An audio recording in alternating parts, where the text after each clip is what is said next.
Good morning, and thank you for being here to hear more about Ohio's auto manufacturing and electric vehicle future.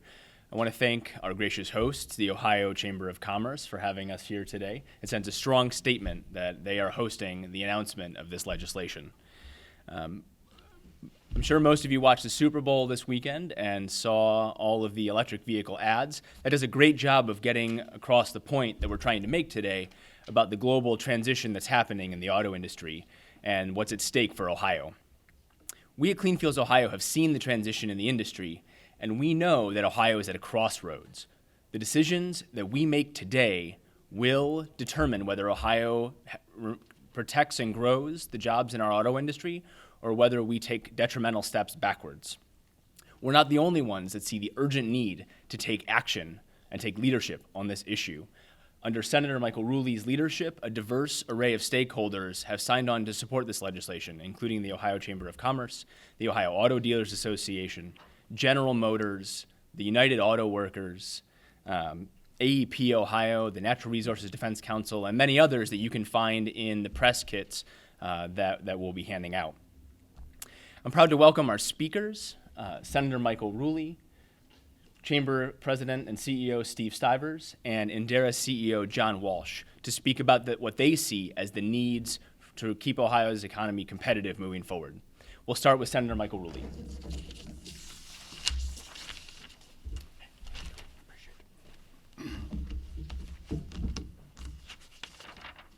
So I want to start off by thanking everyone for coming today. It means a lot. I think when you're an elected official in the State House, everyone has one bill that's sort of special to you, that it's your baby and you want to nurture it and you want to work with it. This is my bill. So this is my third year in office, and I've thought about this bill from pretty much the beginning. This is a major piece of the puzzle for Ohio to be the center, the heartbeat of the American electric revolution. And to me, it started in Voltage Valley, which is my neck of the woods.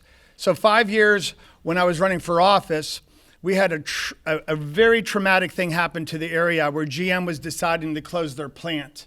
Well, in Ohio, we build cars. That's what we do, and we're very good at it. So I had a good friend, Senator Sean O'Brien, and I start our journey, and we went to Workhorse Motors that was in Cincinnati, and I started getting a taste of what electrification of vehicles meant. And I understood the power and the awe of what all that went into electric vehicles. And I saw the birth of Lordstown Motor, and I saw Voltage Valley develop. And then I saw LG Chem come to the area and invest $2 billion in making electric batteries. And I understood what the future meant. And I understood that there was no legislation in the State House to actually welcome that development. There's a renaissance going on in America, like we were just talking about with the ads we saw in the Super Bowl. And the thing is, with Ohio, we have so much natural gas that could propel electricity to make this movement happen. So we're dropping this bill, and there's 4 different aspects of this bill I want to go over. The first aspect of the bill is we are going to spend a lot of time and money on workforce and retooling development. Not only do we want to develop the workforce with parts of high ed and other aspects to teach our children and people that want to have a new career in EV, but we are also going to do retooling. We know there's a lot of automotive parts that are made in Ohio. We want to make all EV parts in Ohio, not just the vehicles, not just the batteries, but all the parts that go along with it. You see this with Foxconn getting involved in the Voltage Valley and the excitement through the world where they understand that Ohio is the epicenter of the EV revolution. Another aspect of this, we want to encourage growth in Ohio EVs with incentives, not only for regular consumers, but for people that are buying fleet vehicles. We want to capture the fleet market, whether it's just if you're UPS and you want to redo your vehicles, or whether maybe it's something like First Energy. Anybody that wants to redo their vehicles, we want you to buy your fleet program right here in Ohio. So that's a very important aspect of this. The third aspect that I want to talk about, and in my opinion is probably the most important, is the EV task force. So what does that mean? We have to have a blueprint for Ohio that makes us different, that makes us the cutting edge, even more than California. We have to be united in the State House, and we have to show everybody with this task force, and we get people of the greatest minds that Ohio has to offer, and we brainstorm, and we use creativity. to show the path of Ohio in the EV revolution. And with this, we will lay out an electrification blueprint for the state to show us how we go forward the next 20 years. And the last part is probably the most important part, infrastructure. So when I first started getting along with EV, the world, and I had a friend that had a Prius and another one that had a Tesla. So one of the questions I would ask, if we go to Mobile, Alabama right now, are we going to be able to make it? And the answer was, well, let's look at the app. Let's see where the stations are. There are no stations. So the ugly truth in America is we have no infrastructure for the EV revolution. And that needs to change right here in Ohio. And we could be on the cutting edge of it. Ohio is the heartbeat of America for a very specific reason. Not only is it the greatest state in the union, and you can't even argue that point, but also the fact that you have Interstate 80 and 90 cutting right through our state. That ties the entire country together. You have the Appalachian Mountains that sits below Ohio. It makes Ohio perfect for transportation throughout the state. So if you're one of these East Coasters or somebody going to the West Coast, you're going to cut through Ohio. Are you going to be able to charge your vehicle? How are we going to be the leader in EV revolution if we can't let you recharge your vehicle? So we have to address the infrastructure. We have some other guests right now, and I appreciate your time. Thank you very much.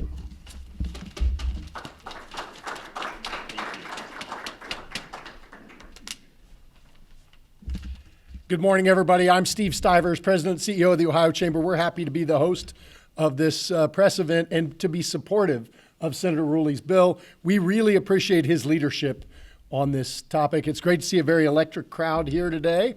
And I am super excited to help with this bill because Ohio is about 17% of our economy that's based on the automobile. And when you think about what we make in Ohio, we make engines, we make transmissions, we make things that will fundamentally change as we move to cleaner fuels. And the auto manufacturers have already committed to invest $330 billion somewhere in new infrastructure, new plants to make the new vehicles.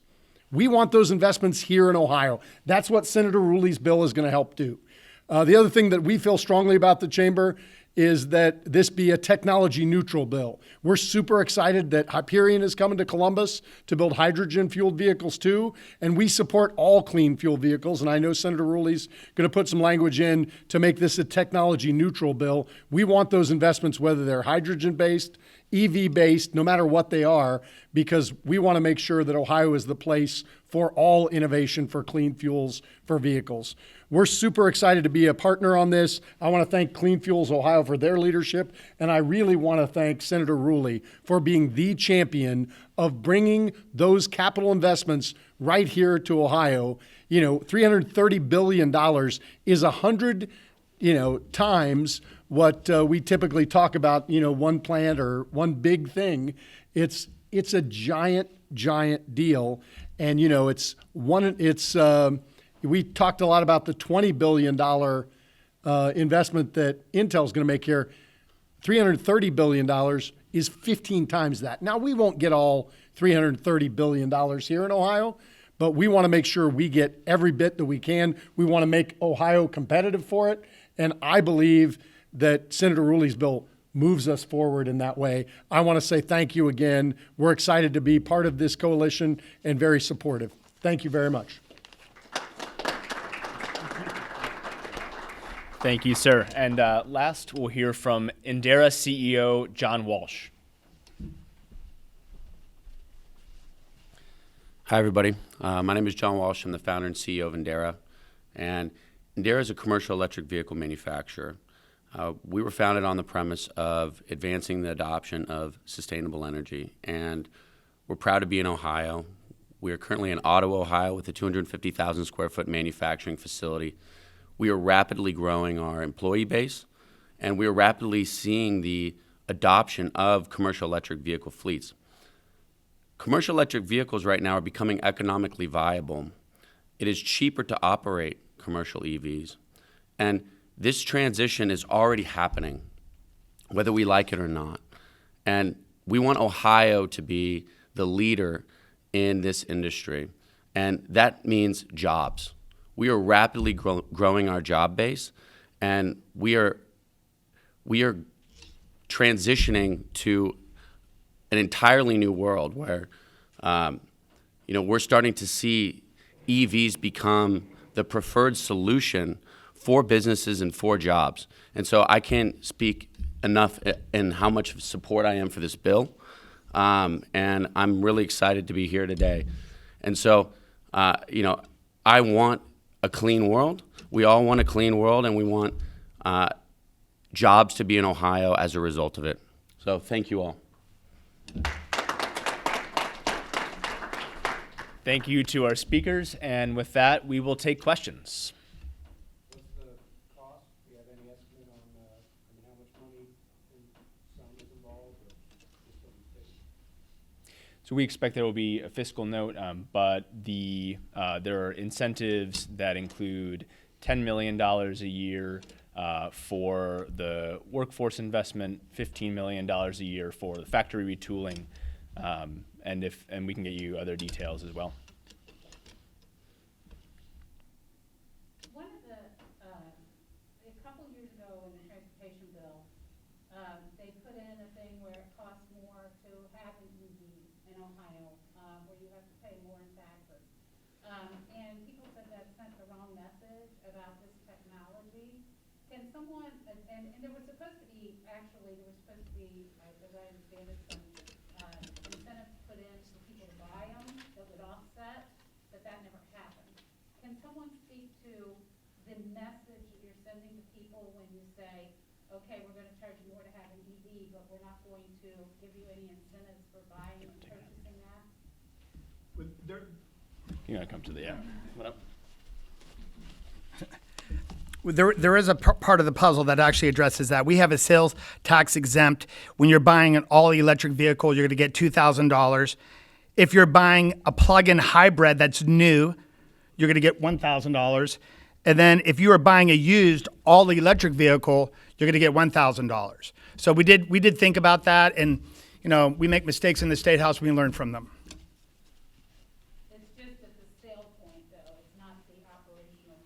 Well, and I would say that it's important, if you look at a gas-fueled vehicle versus an electric vehicle, they pay the gas tax every time they refuel a gas vehicle. That doesn't happen when you plug in your electric hybrid or your electric vehicle. So when you look at apples to apples, so I mean, if you're not looking apples to apples, you might say, oh, that's a terrible incentive for electric vehicles.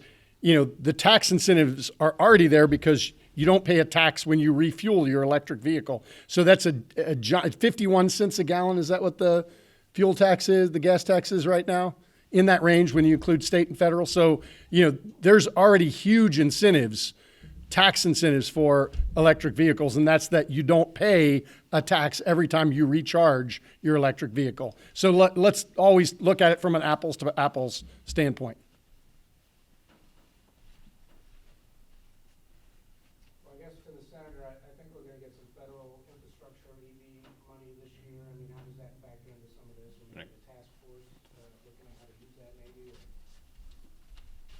Well, I think that when I mentioned the task force, we have to have a group that's put together that's their main point of focus. This can't be a part-time job. If we're going to be an example for the country, which this bill's going to do, we're going to be the epicenter of the EV revolution. So this task force is going to hopefully meet often enough that we could address every one of these issues as they pop up. So when the federal money is going to be coming our way, they're going to have the means, the knowledge, the intelligence to actually work with the State House and make sure everything's implemented on a very fast-moving pace.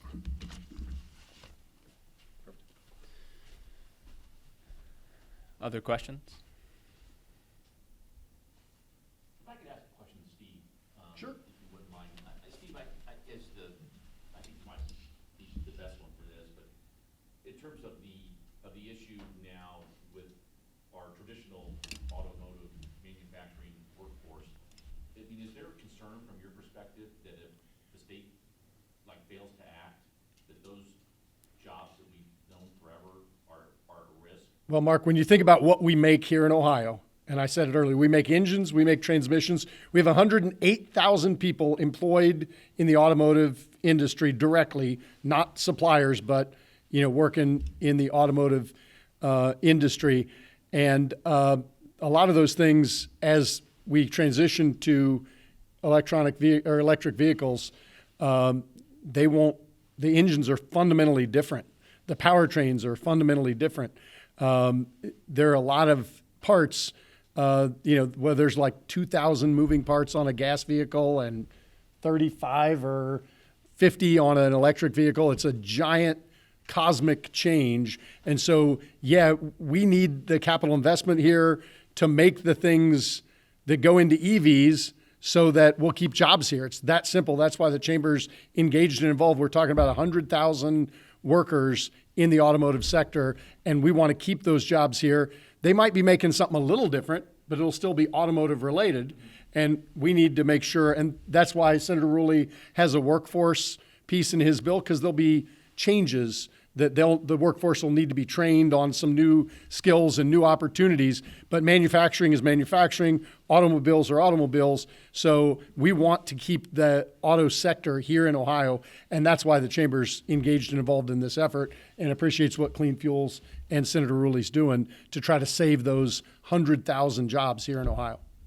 That's, 2% of the workforce is 5 million people in Ohio. That's 2% directly on automobiles, and then 17% when you include all the suppliers and all that around the automobile. 17% of our economy is based on the automobile. Some has some component of being a supplier to the automotive sector.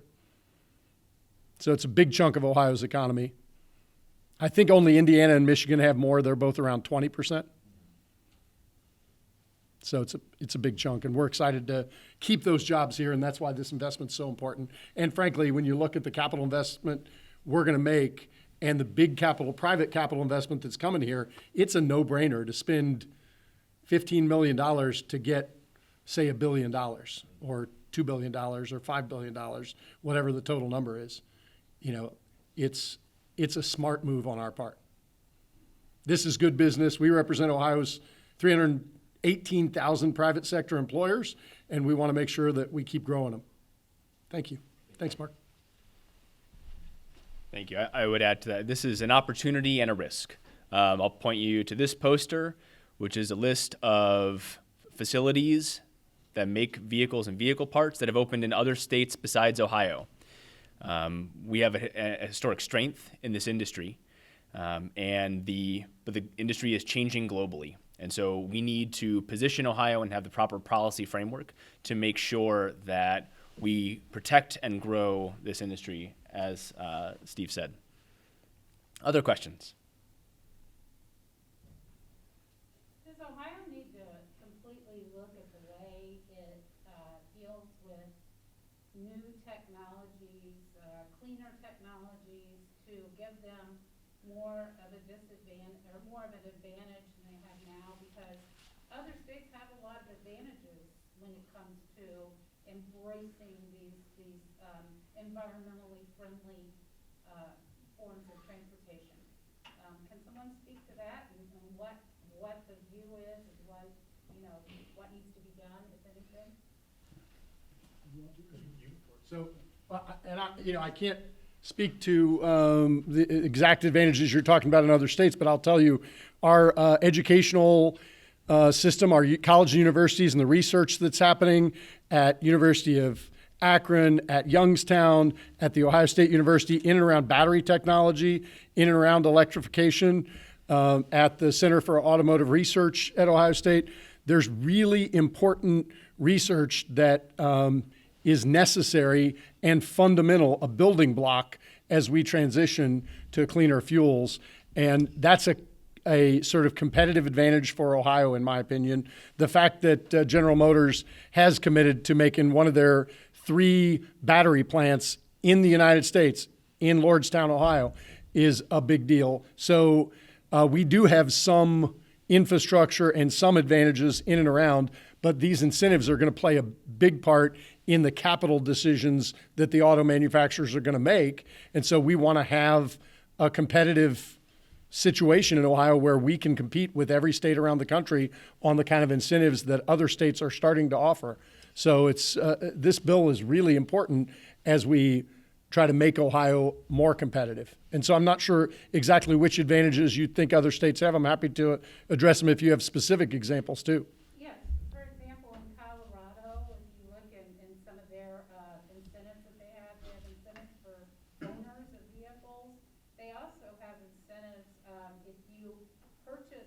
example, like you're talking about up front, they give you an incentive, but there's an incentive for operating too. We don't have that. Well, this bill does have the incentives for buying new and used vehicles. By the way, I think I think we'd be one of the very few states to have an incentive. I don't even think Colorado has an incentive for used vehicles. So this encourages people to, buy new and used EVs. So it's a big deal. Again, on the operating side, I'll go back to the fact that you don't pay a gas tax of 51 cents a gallon. That's a huge advantage. I have friends who have electric vehicles, and it saves them literally thousands of dollars a year. So other states may have some operating incentives. We'll take a look at those. I don't know if you guys have looked at them at Clean Fuels Ohio, but the real decision is when somebody decides to buy an electric vehicle. Once you own an electric vehicle, you're going to operate it. So I'm not sure we need to give people an incentive to operate something we already convinced them to buy. So I think it's about putting incentives where the decisions are, and the decision is, do you buy an electric vehicle or do you buy a gas vehicle? So I think that Senator Rulli's put the incentives in the right place, but I'm sure he's open to ideas and thoughts if there are other incentives out there that people want. But the real decision is, does somebody buy an electric vehicle or not? And it's still a tiny part of the marketplace. So we need to create incentives for people to actually make those purchasing decisions, whether they buy new or used. Yes? I hate to. Yeah, no problem. Questions, but another one. We know that Intel's coming in. We know that there's a hydrogen fuel company. Hyperion, yep. Yeah, it's coming in. Do you think that is an incentive to get more of these kind of companies to come in, and why? So one of the things, we're working with Intel on their transition to Ohio. They're breaking ground. One of their commitments is to clean fuels too. So when you think about the advantages that EVs bring to the table, you can make everybody's house like a tiny microgrid. And when electricity is expensive, you can run the house off the battery in the car. And when electricity is cheap, you can recharge the battery in the car. It actually is a fundamental game changer, not just of vehicle use, but how we deal with power in this, because it creates distributed batteries at everybody's house that are big chunks, not a 5 volt or a 10 volt or a 15 volt. We're talking giant batteries in the cars that can power big parts of people's homes and supplement their power. And so it actually is a game changer in a lot of ways that people aren't talking about. Intel wants a totally clean fuel powered plant by 2030. That's coming pretty quickly.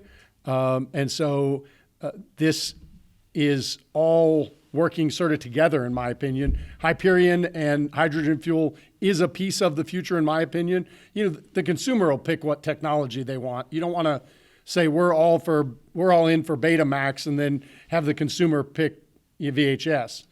Half of you don't understand that reference, but you do. So it's that's why we feel so strongly at the chamber. It should be technology neutral. Let the consumers pick it, pick the technology they want. But we'll see what people want. And electric vehicles have a great promise because they have less moving parts. They'll last a lot longer. They are cheaper to operate. They are, again, a fundamental game changer in everybody's home because you get this big battery pack that you didn't have in your home before. So it all works together. And hydrogen fuel cells are amazing because, they're super clean. The only thing that comes out of them is water. And it's a big deal. And we're excited about hydrogen fuel cells too. So it's a great time to be talking about clean fuels in Ohio. And Ohio has great research to back that up. So we're excited about it. And let me let somebody else talk. Yeah, I'd also like to speak on this. So, Ohio is a manufacturing hub of the United States, and it's been an automotive manufacturing hub of the United States. And we really need to foster that electric vehicle industrial base. It's currently immature, especially in the commercial EV market.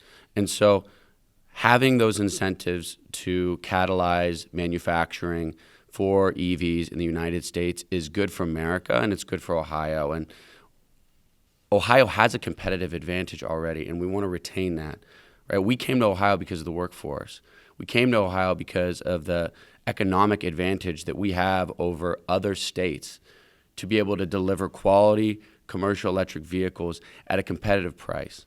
And when you look at the economic landscape, I spoke earlier about the economic viability of EVs, especially when you're talking about fleets, you're talking about utilities, right? And we want it to be cheaper than gas, right? You have the environmental impact, but you have the economic impact. And we're starting to see adoption of commercial EV fleets without subsidies across the country. And so regardless of the point of sale incentives that other states such as California or Colorado or New Jersey or New York might have over Ohio, it's already happening. And it's already happening because, especially when you lease a vehicle, an EV, it's cheaper, right? You have a slightly higher lease payment, but you have an energy and a maintenance cost that radically goes down to the point where month over month, day one, you're in the money. And so it's cheaper to do it without subsidies, right? So that technology transfer is here. And so, you know, for passenger vehicles, there's a slightly different buying decision, right? People don't necessarily buy retail vehicles because of the economics. But in terms of the commercial fleet, which is a massive market sector, that's where, you know, we see Ohio having an incredibly competitive advantage, and that's why we need to foster that industrial base.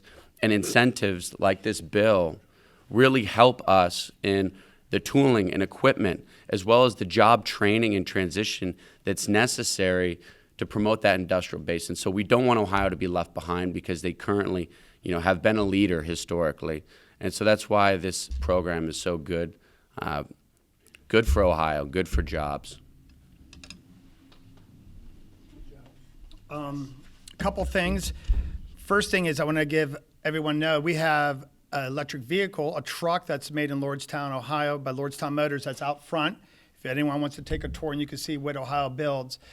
Being from Youngstown, it's hard to understand the concept of humility, but Youngstown over the Boo-boo Mancini.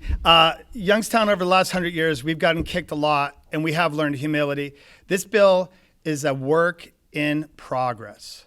It's a piece of art that's in progress. We have this task force because we have learned humility. And there's 50 states in this country.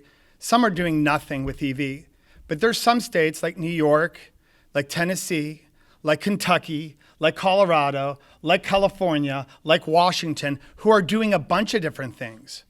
So what is wrong with this task force looking at what has been done, analyzing what has been done, and learning from that, and adopting it into Ohio, a work in progress? And from the beginning, the door's been left open. Danny Sawmiller's on the cutting edge in the whole country with solar, and we are looking at the renewables, whether it's hydro, solar, wind, or natural gas. We want clean fuels to propel our new revolution. So the door's never going to be shut. This isn't a piece of legislation that's just going to be done and we're going to have a fancy signing with the governor. That means nothing. This is a work in progress. So we welcome all the renewables of the earth to come to Ohio.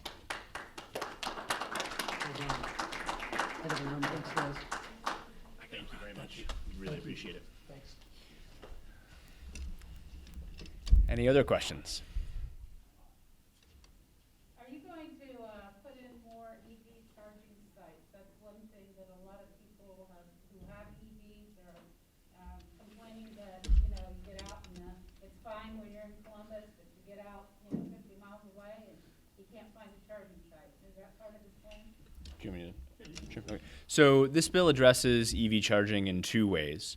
The first is, as Senator Rulli mentioned, one of the first pieces of work of the task force will be to create a state electrification plan so that we are prepared to use the $140 million in federal funds that will be coming specifically for EV charging, use those as effectively as possible. The other piece is related to updating guidance for the Public Utilities Commission. The states that are leading on electric vehicles, their utilities and utility regulators have been very proactive when it comes to supporting utility investments in EV charging infrastructure. And the only approved programs in Ohio for that so far have been pilot programs. The states that are leading on this have moved past the pilot stage and made this part of regular business for utilities and utility regulators. And so the bill includes updated guidance for the Public Utilities Commission for utility EV programs to unlock much needed investment in EV charging infrastructure.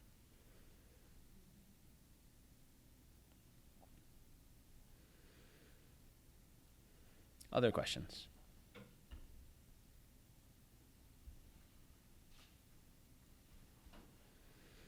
This is your last chance. We're never talking to you folks again.